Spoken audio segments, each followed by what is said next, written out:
What's up everyone? Welcome to episode 2 of my 2AR Spyder build. Since the last video, I pulled the motor and transmission from the donor vehicle. I also started to part out the TC. I've had about 3,000 in sales so far, probably have about another 3,000 in parts left in storage.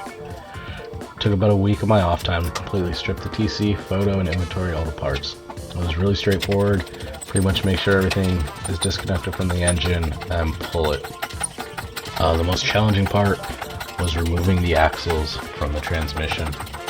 I ended up having to cut the boots to get the engine out. Here's the 2AR-FE out of the car, still on the shop crane. First thing I wanted to do was split the EV60 from the engine.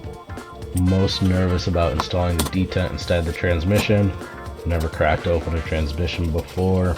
I wanted to get that knocked out first. I relied heavily on Abdullah Mohadin. I hope I'm saying that correctly.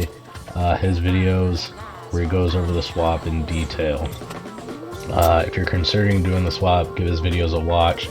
Link them below, but it'll give you an idea of how hard the swap is, and he goes in pretty good detail explaining everything on how to do it. Part of the cost of the swap that I didn't really consider was the cost of tools.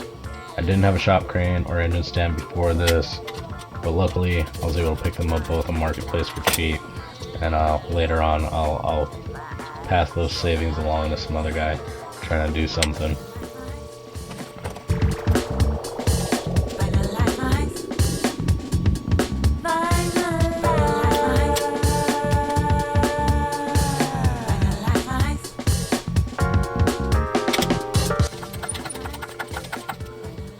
So here I am, getting the 2AR onto the engine stand. I used the three 17mm bolts on the bell housing to secure the engine to the stand.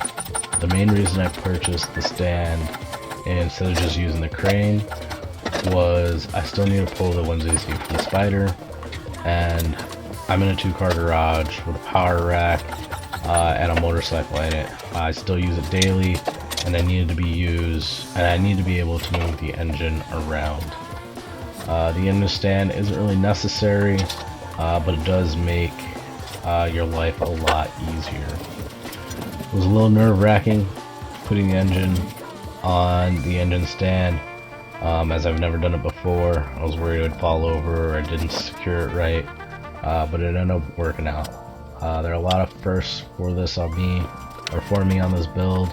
You know, first time buying a car from Copart, first time parting out a car, first time pulling the engine, first time using an engine stand, a whole lot of firsts, but so far it's been going pretty smooth. So the engine's on the stand now, and I moved it to a spot in my garage where it's mostly out of the way. So let's start removing parts that we need to get replaced. And the first thing I wanted to tackle was the engine harness, make it easier to get to everything else.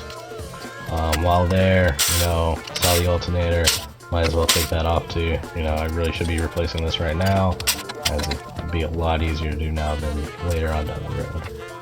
But then I got distracted, by the exhaust manifold.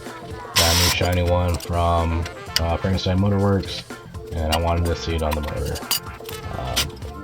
So I started working on the exhaust manifold.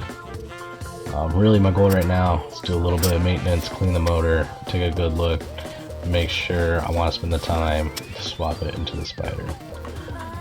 I don't know why, there are a lot of rocks and a lot of dirt and leaves all over this motor.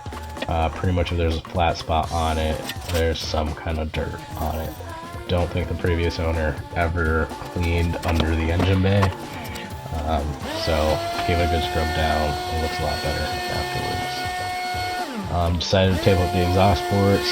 I got kids. Didn't want them coming in the garage while I'm out at work, putting stuff in the motor. So sorry about the next part of this video. Kind of jumps all over the place. Didn't really film too much. I was kind of excited to get work done. But I'll post a couple close-ups of the parts that Mark from Frankenstein Motorworks sells, so you can get a close look at those, see the quality. And I also got a quick clip where I show the detent swapped over in the transmission, and I also ended up getting the 1ZZ out of the Spyder.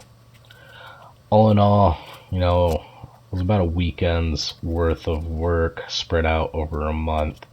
You know, if I had a solid 2-3 days to work on this, it would have happened a lot faster, but I'm working around my work schedule, plus, you know, family life and other obligations I got going. You know, maybe doing about an hour, 2 hours a night here and there. With that said, you know, thanks for watching. I'm out. Until next time.